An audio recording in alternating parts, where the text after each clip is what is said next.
tahlil tidak pernah dilakukan pada zaman Nabi, waktu Nabi wafat dan sebagainya. Ini pertanyaan yang berlebihan. Jadi kalau beragama itu langsung Nabi melakukan enggak? Kalau Nabi enggak, ya jangan dilakukan. Syariat itu tidak hanya yang dilakukan Nabi. Agama tidak hanya yang dilakukan Nabi. Yang dilakukan Nabi ia dicontoh. Ada yang diucapkan oleh Nabi, dan yang diucapkan Nabi difahami, ditafsir oleh para ulama menjadi bermacam-macam pemahaman. Ada diamnya Nabi, namanya ikrar, takrirnya Nabi, itu juga menjadi sebuah syariat. Sekarang untuk menilai bukan dicocok langsung Nabi melakukan atau tidak, bukan begitu, itu kalimat yang berlebihan. Ini bertentangan enggak dengan ajaran Nabi? Kalau alasannya Nabi tidak pernah melakukan, alangkah banyaknya keharaman dan semuanya neraka. Misalnya dicampurnya antara sesuatu, akhirnya majelis, radio, televisi, oh itu kan urusan dunia. Nabi nggak menjelaskan urusan bid'ah, nggak ada bedaan antara dunia sama akhirat. Nabi hanya mengatakan kullu bid'atin dolalah. Nggak ada Nabi mengatakan kullu bid'atin diniyatin dolalah. Nggak begitu Nabi mengatakan kullu bid'atin dolalah, semua bid'ah dolalah. Ini permasalahan seseorang dikit-dikit langsung yang tidak dilakukan Nabi, maka Nabi sampai berani berlebihan. Kaidah ini bermasalah. Adzan 2 di hari Jumat ini adalah dilakukan sahabat Nabi. Dari Sayyidina Utsman dan sahabat semuanya melakukan adzan 2 dan punya tujuan. Apakah berani berkata zaman Nabi saja nggak ada adzan 2? Lihat, yang nggak mau adzan 2 biasanya pakai perekam. Nabi saja tidak melakukan. Dia tidak sadar waktu dia ngomong begitu telah mencaci Sayyidina Utsman adalah melakukan kesalahan besar, karena Sayyidina Utsman mengadakan apa? Adzan 2. Sholat tarawih dengan seperti yang Anda lakukan itu adalah dikumpulkan Sayyidina Umar bin Khattab. Tapi kenapa kok Sayyidina Umar tidak dikatakan bid'ah? Kenapa Sayyidina Utsman juga tidak dikatakan bid'ah yang demikian itu? Mereka adalah, pertama adalah sahabat Nabi, dan mereka adalah ulama, mengerti tentang mana yang dilarang Nabi SAW. Kemudian di saat melakukan sesuatu kemudian diikuti oleh orang lain, para ulama-ulama yang lainnya, pasti ini adalah karena sesuatu itu tidak melanggar Rasulullah SAW. Sehingga disepakati masalah adzan 2 adzan itu sepakati dari masa ke masa. Sekarang ada orang muncul akhir zaman seolah lebih hebat daripada Sayyidina Utsman, lalu pengen mengembalikan kepada Rasulullah adzan 1. Kalau Anda tidak adzan pun sholat Jumat tetap sah kok Jumatan Anda, nggak pakai adzan. Kalau adzan 2 sunnah khulafaur rasyidin Sayyidina Utsman bin Affan. Saya biasa, kalau seandainya saya harus khutbah di tempat yang adzannya 1, saya nggak terlalu mempermasalahkan. Akan tapi jangan sampai mencaci adzan 2 lalu dikatakan bid'ah gara-gara kaidah tadi pada zaman Nabi nggak ada. Wah, ini bahaya sekali. Tapi masuk dalam satu naungan riwayat hadis Nabi SAW. Contohnya zikir, diperintahkan Nabi, zikirlah dengan cara apa saja. Yang penting zikirmu adalah dengan cara benar, dengan adab yang benar. Tapi kalau zikirnya dibarengi keharaman, ya nggak benar. La ilaha illallah lagi perempuan sambil cubit-cubitan, ya haram. Kalau zikir kumpul kemudian bersama, haram. Tak tahu alasannya, Nabi pun tidak mengajarkan zikir bareng-bareng. Innalillah. Kan Nabi sudah nyuruh berzikir banyak. Jadi gara-gara pertanyaan seperti tadi itu, kami yakin bukan pertanyaan ibu sendiri, dari orang yang sok. Jadi Nabi tidak, coba pernah ada tahlilan, pernah ada tawasulan, terus apa lagi, pernah ada selamatan, dan seterusnya. Sekarang tanyakan tahlilan itu apa? Anda paham atau tidak tahlilan itu apa? Tahlilan adalah kandungan di dalamnya adalah doa. Kemudian tahlilan itu dibahas oleh para ulama, bukan Anda, bukan dia yang bertanya. Makanya orang yang mempertanyakan tentang tahlilan itu menunjukkan, mohon maaf, ketidakmengertian dia tentang ilmunya para ulama. Tahlilan itu ada judulnya khusus di dalam bab fikih, bukan tahlilan. Tahlilan itu kelihatannya spesial negeri kita ini. Tahlilan karena ada la ilaha illallah namanya tahlilan.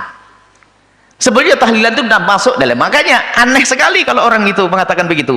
Ulama dari masa ke masa membahas masalah ihda'ut thawabi, menghadiahkan pahala kepada orang yang meninggal itu kadang disebut tahlilan, kadang ihda'us tsawab. Berarti dia tidak ngerti masalah ihda'us tsawab. Suruh bahas, cari judul ihda'us tsawab, menghadiahkan pahala. Bahkan orang yang sangat diagungkan oleh orang yang anti tahlil, imam mereka memperkenankan dengan terang-terangan, memperkenankan. Berarti dia seolah-olah lebih hebat dari gurunya itu. Dia orang, mohon maaf, dia perlu diobati, dia sakit. Jadi pembahasannya tahlilan bukan begitu, menghadiahkan pahala. Lah ini ada ndak? Bagaimana pendidikan yang diambil dari Nabi? Orang satu amalan tapi pahalanya untuk orang lain. Ada ndak contoh dari Nabi? Apakah Nabi mengizinkannya?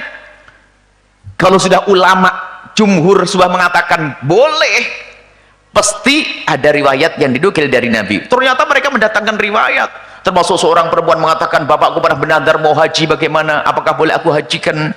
Yang haji dia, tapi pahalanya untuk bapaknya. Sehingga yang lainnya disamakan, banyak kisah panjang. Jadi permasalahannya adalah dengan pertanyaan itu seolah-olah dia lebih tahu tentang Nabi SAW. Tahu Nabi, jadi seolah-olah hukum itu hanya diambil daripada pekerjaan Nabi, omongan Nabi saja. Jadi pemahaman ulama sudah tidak berguna lagi. Pemahaman ulama itu luas. Bagaimana ulama memahami teks satu hadis. Kalau satu permasalahan akan didatangkan semua riwayat-riwayat hadis yang ada sangkut pautnya dengan permasalahan itu, dikumpulin dulu, dikumpulin dari Quran, dikumpulin hadis Nabi, dikumpulin, baru disimpulkan. Makanya kalau orang tiba-tiba mengambil satu hadis langsung dipakai, wah ini siap perang terus dengan saudaranya, kayak ketemu tadi hadis itu, manjara izarahu ma'asfala al-ka'baini fahuwa finnar, yang di bawah telap mata kaki di neraka. Baca itu toh langsung neraka. Loh, Abu Bakar di neraka dong, bajunya turun di bawah mata kaki, loh kan? Nggak sadar karena ada riwayat yang lainnya.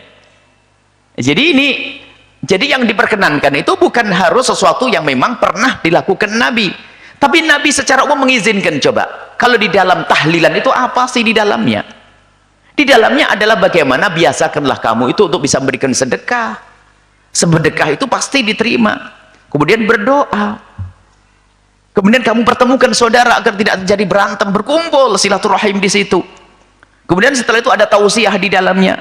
Kemudian ada ihda'us tsawab, menghadiahkan pahala. Mana yang haram?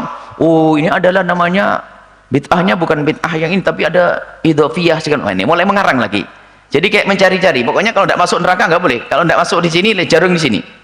Ini adalah orang sakit yang dia tuh sebetulnya, naudzubillah ya, yang mengatakan anti tahlil dan semuanya, ternyata dia telah berantem dengan gurunya sendiri. Uniknya, sudah begitu seolah menjelekkan, itu bid'ah. Sampai saya kemarin ada orang beri kabar, kok masih ada ya orang bahas begitu, kunut katanya bid'ah, ajib, dengan tegasnya. Ada video-video kecil yang dibagi, ajib, kunut bid'ah. Imam-imam mereka saja sudah mengatakan nggak apa-apa, kok kunut? Ini hanya khilaf di antara madhab. Jadi memang kedangkalan ilmu seseorang. Makanya yang tiba-tiba mengatakan bid'ahnya kunut, itu biasanya satu paket yang serta-merta mengatakan bid'ahnya tahlilan ini, dan dia tuh sudah berlawanan dengan guru-guru mereka sendiri. Karena itu bukan ilmu dia, hawa nafsu dia. Hawa nafsu. Allahu a'lam bishawab. Jangan dosa dengan hawa nafsu. Jadi tahlilan itu isinya apa? Apakah diajarkan Nabi? Masalah dilakukan di depan Nabi atau tidak? Ini bukan sesuatu kebaikan yang ada hari ini, tidak harus pernah dilakukan pada zaman Nabi. Tapi mungkin Nabi mengisyaratkan, Nabi memerintahkan terang-terangan, atau Nabi mengisyaratkan dalam satu dalil umum, bisa. Kalau Nabi mengatakan, hendaknya kalau kamu mendapatkan nikmat syukuran. Lah kok syukuran haji jadi bid'ah itu gimana? Nikmat kan orang bisa haji. Bid'ah. Karena Nabi tidak mengajarkan syukuran haji. Walah habis semuanya. Tentunya pindah rumah syukuran. Bid'ah. Ajib, orang pindah rumah biar dibacain doa, tetangganya bid'ah. Aneh bener, syukuran rumah saja kok bid'ah. Itu ada apa ini? Sudah dicetak lidahnya, ini lidahnya itu bengkoknya bid'ah begitu itu. Nasib itu orang. Naudzubillah. Semoga Allah mengampuninya dan berikan hidayah kepadanya. Selesai, wallahu a'lam bishawab. Jadi untuk masalah tawassul, tahlil, kita punya pembahasan dan sudah ada videonya. Kita ada membahas tentang tahlil. Kita juga pernah dialog dengan mereka. Ada tahlil, ada tawassul syar'i, tahlil, terus apa lagi? Nah, ini ada semuanya dan sangat syar'i dan kembali kepada Nabi SAW. Artinya tidak bertentangan, bahkan masuk di dalam ajaran Nabi SAW. Wallahu a'lam bishawab. Setelah Anda menyaksikan video ini, jangan lupa berselawat kepada baginda Nabi Muhammad sallallahu alaihi wa alihi wasallam.